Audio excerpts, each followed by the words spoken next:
2019 May മാസം ഞാനും എൻ്റെ ഫാദർ ഇൻ ലോയും തമ്മിലുള്ള ഒരു റാൻഡം ടോക്കിൻ്റെ ഇടയിൽ കൂടെ ഒരു ഡിസിഷൻ നമ്മൾ എടുക്കുകയാണ്. അതായത് ഇനി നാട്ടിൽ നിന്നിട്ട് വലിയ കാര്യമൊന്നുമില്ല, എബ്രോഡ് പോയാലേ രക്ഷയുള്ളൂ. അങ്ങനെ എടുത്തൊരു തീരുമാനമാണ് പിന്നെ എൻ്റെ മൊത്തത്തിലുള്ള ജീവിതം മാറ്റിമറിച്ചത്.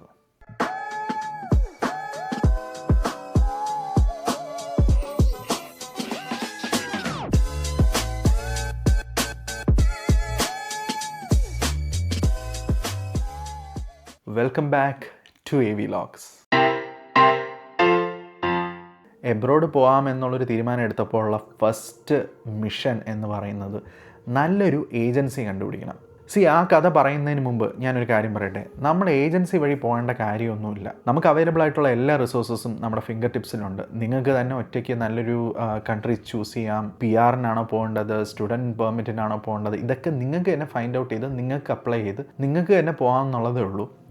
ഞാനത് ചെയ്തില്ല ആ സമയത്ത്. ബിക്കോസ് ബേസിക്കലി ഐ എം സോംബേറിങ്. Back to the story. So ഒരു ഏജൻസിയെ കണ്ടുപിടിക്കാൻ വേണ്ടിയിട്ട് ഞാനും എൻ്റെ വൈഫും എൻ്റെ ബെസ്റ്റ് ഫ്രണ്ടും കൂടെ ട്രിവാൻഡ്രം സിറ്റി മൊത്തം അലഞ്ഞു. ഒരുപാട് ഡിഫറെൻറ്റ് ഏജൻസികളിൽ പോയി. ഓരോ ഏജൻസിയിൽ പോകുമ്പോഴും ഓരോരുത്തർക്കും ഓരോ അഭിപ്രായമാണ്. അതായത് ഒരു ഏജൻസിയിൽ ചെല്ലുമ്പോൾ അവർ പറയും ലൈക്ക് കാനഡയാണ് ഇപ്പോഴത്തെ ഏറ്റവും സ്കോപ്പുള്ള കൺട്രി. വേറെ ഏജൻസി ചെല്ലുമ്പോൾ പറയും കാനഡയൊക്കെ ഇറ്റ്സ് ഓൾഡ് ന്യൂസ്, ഇപ്പോൾ UK ആണ് ദ ഹോട്ട് സ്റ്റഫ്. ചിലർ പറയും UK യും കാനഡയും കൊള്ളത്തില്ല, ഓസ്ട്രേലിയ കൊള്ളാവുള്ളൂ. ചിലർ പറയും അയർലൻഡാണ് പൊളി, ചിലർ പറയും മാൾട്ടയാണ് കൊള്ളാവുന്നത്. So total കൺഫ്യൂഷനായിരുന്നു. ഞാൻ കുറേ ഗൂഗിൾ റിവ്യൂസും പിന്നെ ഏജൻസികൾക്ക് നമ്മളോടുള്ള ഒരു ഇൻട്രാക്ഷനും എല്ലാം കൂടെ വെച്ചിട്ട് ഞാൻ ഒരു ഏജൻസി ചൂസ് ചെയ്തു. അങ്ങനെ ആ ഏജൻസിയിൽ ഒരു ഏജൻറ്റുമായിട്ട് നമ്മൾ സംസാരിക്കാൻ തുടങ്ങി. പുള്ളിക്കാരി പറഞ്ഞു ലൈക്ക് സ്റ്റുഡൻറ്റ് ആയിട്ട് പോകുന്നതായിരിക്കും നല്ലൊരു ഓപ്ഷൻ. PR എടുത്ത് പോകുന്നത് ഇപ്പം പല കൺട്രീസിലും കുറച്ച് ഹാർഡാണ്. അപ്പോൾ അതിനു മുമ്പ് ആനന്ദ് ഒരു നല്ലൊരു കൺട്രി ചൂസ് ചെയ്യാൻ പറഞ്ഞു.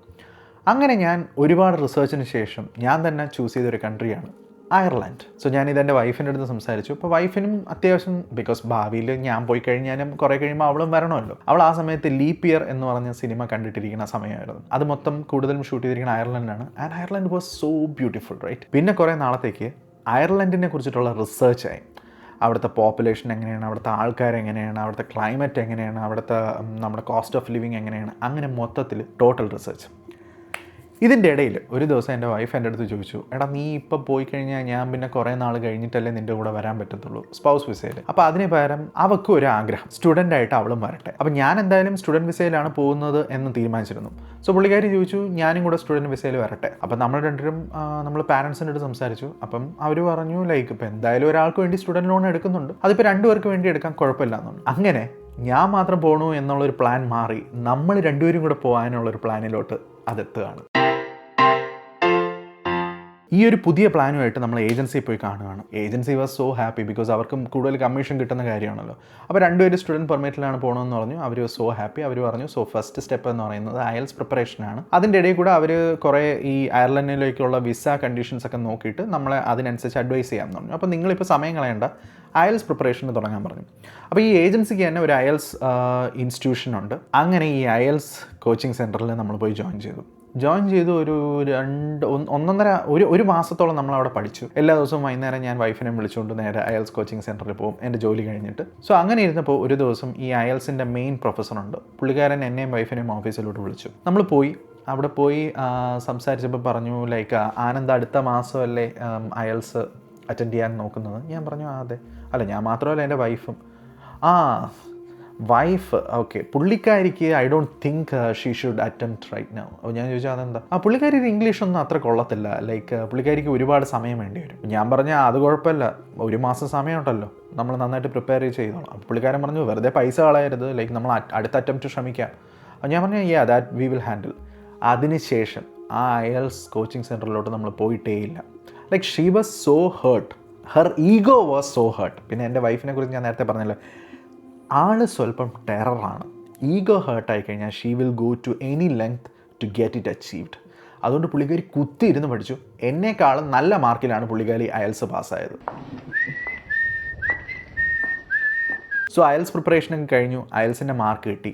ആ സമയത്താണ് ഈ അയർലൻഡിൻ്റെ വിസ പ്രിപ്പറേഷനും വിസ സ്പെക്സും ഒക്കെ ഒത്തു നോക്കിയപ്പോൾ ആ ഏജൻറ്റിന് മനസ്സിലായി നമുക്ക് 2-3 കണ്ടീഷൻസ് സാറ്റിസ്ഫൈ ചെയ്യുന്നില്ല. അപ്പോൾ അവർ നമ്മളെ വിളിച്ച് പറഞ്ഞു ആനന്ദ് ഇത് നടക്കും തോന്നുന്നില്ല. ഞാൻ months and months of research already ഈ അയർലൻഡ് പ്ലാനിലോട്ട് ഇൻവെസ്റ്റ് ചെയ്ത് കഴിഞ്ഞിരുന്നു. അപ്പോൾ ഇവർ പെട്ടെന്ന് വിളിച്ചിട്ട് ആനന്ദ് ഇത് മൊത്തം ക്യാൻസലായി എന്ന് പറയുമ്പോൾ ലൈക്ക് ഇനി എന്ത്, അങ്ങനെ ഒരു കൺഫ്യൂഷനിൽ ഇരുന്നപ്പോഴാണ് ഒരു 2-3 ദിവസം കഴിഞ്ഞപ്പം എൻ്റെ ഏജൻറ്റ് ഒന്നും കൂടെ വിളിച്ചിട്ട് പറഞ്ഞു, ആനന്ദ് കാനഡയിൽ പോകുന്നതിനെക്കുറിച്ച് ആനന്ദിൻ്റെ അഭിപ്രായം എന്താണ്? അപ്പം ഞാനിങ്ങനെ ആലോചിച്ചു, ലൈക്ക് കാനഡ അങ്ങനെ ഒരു കൺട്രി നമ്മുടെ റേഡാറിൽ ഇല്ലാതിരുന്നതാണ്.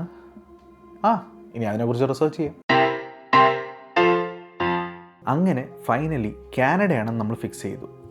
അടുത്തത് കാനഡയിൽ എവിടെ? 10 പ്രോവിൻസ് ഉള്ളൊരു വലിയ രാജ്യമാണ് കാനഡ. അതിൽ കൂടുതൽ ആൾക്കാരും പോകുന്നത് ഒണ്ടാരിയോ എന്ന് പറയുന്ന പ്രോവിൻസാണ്. അപ്പം ഞാനും വിചാരിച്ചു ഒണ്ടാരിയോയിലെ ഏതെങ്കിലും കോളേജിലോട്ട് അപ്ലൈ ചെയ്യാമെന്ന്. പക്ഷേ എൻ്റെ ഏജൻറ്റ് പറഞ്ഞു ഇല്ല, സെൽക്രിക്ക് എന്ന് പറഞ്ഞിട്ടൊരു കോളേജുണ്ട്, അതെന്ന് പറയുന്നത് BC ബ്രിട്ടീഷ് കൊളംബിയയിലാണ്, അത് താല്പര്യമുണ്ടോ എന്ന് ചോദിച്ചു. അവിടെ അപ്ലൈ ചെയ്തു. ഒരാഴ്ചയ്ക്കുള്ളിൽ റിപ്ലൈ വന്നു, അവിടെ എനിക്ക് ഒരു കോഴ്സും കിട്ടത്തില്ല. അപ്പോൾ പിന്നെയും ലൈക്ക് റിജക്ഷൻ. ഞാൻ വിചാരിച്ചു ഓക്കെ ഇനിയിപ്പോൾ എന്ത് ചെയ്യും? അപ്പോൾ പുള്ളിക്കാരി പറഞ്ഞു നമുക്ക് ലൈക്ക് ഒണ്ടാരിയോയിൽ കുറച്ചും കൂടി ഈസിയാണെന്ന് പറഞ്ഞിട്ട് ഒണ്ടാരിയോയിൽ കോളേജിൻ്റെ ലിസ്റ്റ് എനിക്ക് അയച്ചു തന്നു. അപ്പോൾ അതിൽ ഞാൻ കുറേയൊക്കെ നോക്കി. പിന്നെ ഈ നോക്കുന്ന ഓരോ കോളേജിനും ഞാൻ ഗൂഗിൾ റിവ്യൂവും നോക്കും, ഗൂഗിളും സബ് റെഡിറ്റ് റിവ്യൂസും എല്ലാം നോക്കുമായിരുന്നു. അങ്ങനെ നോക്കി ഏറ്റവും അവസാനം ഞാൻ ലാംപ്ടൺ കോളേജ് എന്ന് പറയുന്നൊരു കോളേജിലോട്ട് എത്തി.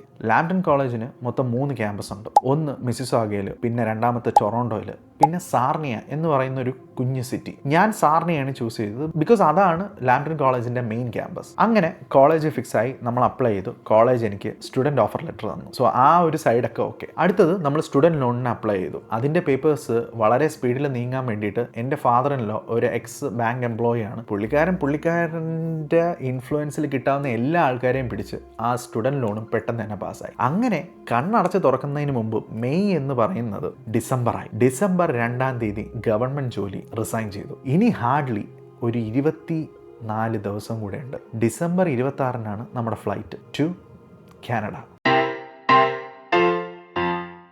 ആ ലാസ്റ്റ് 24 ദിവസം was full of A mix of emotions.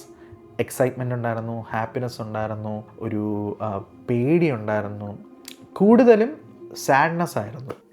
കുറേ എൻ്റെ ഫ്രണ്ട്സിൻ്റെ അടുത്ത് യാത്ര പറഞ്ഞു. എൻ്റെ my favourite bike Apache RTR 200 ഞാൻ വിറ്റു.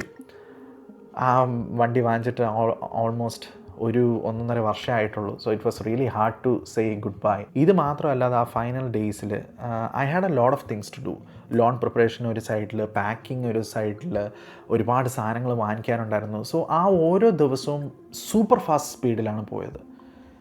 ഏറ്റവും അവസാനം നമ്മൾ ഡിസംബർ 26-ാം തീയതി രാവിലെ 4:30-ക്കായിരുന്നു ട്രിവാൻഡ്രത്തു നിന്ന് ഫ്ലൈറ്റ് ടു ഡൽഹി. നമ്മൾ ട്രിവാൻഡ്രത്തു നിന്നുള്ള ഫ്ലൈറ്റ് കയറാൻ വേണ്ടിയിട്ട് എല്ലായിടത്തും ഡാറ്റയൊക്കെ പറഞ്ഞ് എയർപോർട്ടിൻ്റെ അകത്ത് ചെക്ക് ഇൻ ചെയ്ത് ബാഗൊക്കെ അയച്ചിട്ട് അവിടുത്തെ എയർപോർട്ടിൻ്റെ ചെയറിൽ ഇങ്ങനെ ഇരുന്നില്ലേ, അപ്പോഴാണ് എനിക്കും എൻ്റെ വൈഫിനും റിയാലിറ്റി ഹിറ്റായത്. We are leaving Trivandrum, we are leaving our home. ട്രിവാൻഡ്രത്ത് നിന്ന് നേരെ ഡൽഹിയിൽ ഓൾമോസ്റ്റ് 10 അവർ ലേ ഓവർ ഉണ്ടായിരുന്നു. അവിടെ തന്നെ കാത്തു കിടന്ന് മടുത്തു. അത് കഴിഞ്ഞ് നേരെ ഡൽഹി ടു ടൊറോണ്ടോയിൽ ഇറങ്ങി ഇമിഗ്രേഷൻ പ്രോസസ്സ് എല്ലാം കഴിഞ്ഞു. അതിൻ്റെ ഡിലേ കാരണം മാത്രം, ബിക്കോസ് ടൊറോണ്ടോയിൽ രാവിലെ 7 മണിക്ക് നമ്മൾ ലാൻഡ് ചെയ്തു. 9 മണിക്ക് നമുക്ക് ടൊറോണ്ടോയിൽ നിന്ന് ഫ്ലൈറ്റ് ഉണ്ട് ടു സാർണിയ. അത് ഈ ഇമിഗ്രേഷൻ പ്രോസസ്സിന് ബിക്കോസ് ഒരുപാട് പിള്ളേരുണ്ടായിരുന്നു ആ സമയത്ത്, അത് കാരണം ഇമിഗ്രേഷൻ പ്രോസസ്സ് ഭയങ്കര സ്ലോ ആയിരുന്നു. അങ്ങനെ നമ്മുടെ സാർണിയ ഫ്ലൈറ്റ് മിസ്സായി. അവർ തന്നെ നമുക്ക് വേറെ കണക്ഷൻ ഫ്ലൈറ്റ് പിടിച്ചു തന്നു. സാർണിയയിൽ നമ്മൾ ലാൻഡ് ആവുന്നത് രാത്രി ഒരു 9:30-10 മണിയായപ്പോഴാണ്.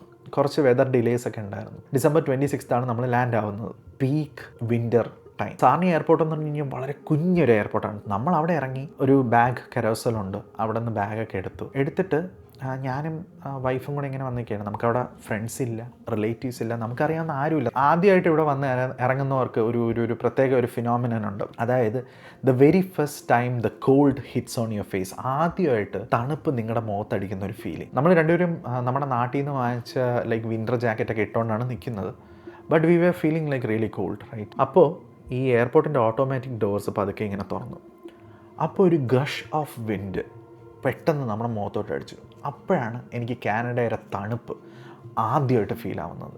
വെളിയിലോട്ട് നോക്കിയപ്പം കൂറ്റിരുട്ട്. അവിടെ ഇവിടെ 2-3 സ്ട്രീറ്റ് ലൈറ്റ്സ് അല്ലാതെ ഒരു ലൈറ്റും ഇല്ല. And it was A really terrifying experience. Because ഞാൻ നേരത്തെ പറഞ്ഞ പോലെ എല്ലാം വളരെ സ്പീഡിൽ കടന്നുപോയി. എല്ലാവരുടെ പ്രോപ്പർലി ഗുഡ് ബൈ പോലും പറയാൻ പറ്റുമോ എന്ന് തന്നെ എനിക്ക് ഡൗട്ട് ഉണ്ടായിരുന്നു. ഇനി ട്രിവാൻഡ്രം എൻ്റെ ഹോം സിറ്റി അല്ല, ഇനി ഇതാണ് എൻ്റെ ഫ്യൂച്ചർ. ആ ഒരു മൊമെൻറ്റിൽ എനിക്ക് വേറൊരു കാര്യം കൂടെ മനസ്സിലായി. Now this is your new life. Welcome to Canada.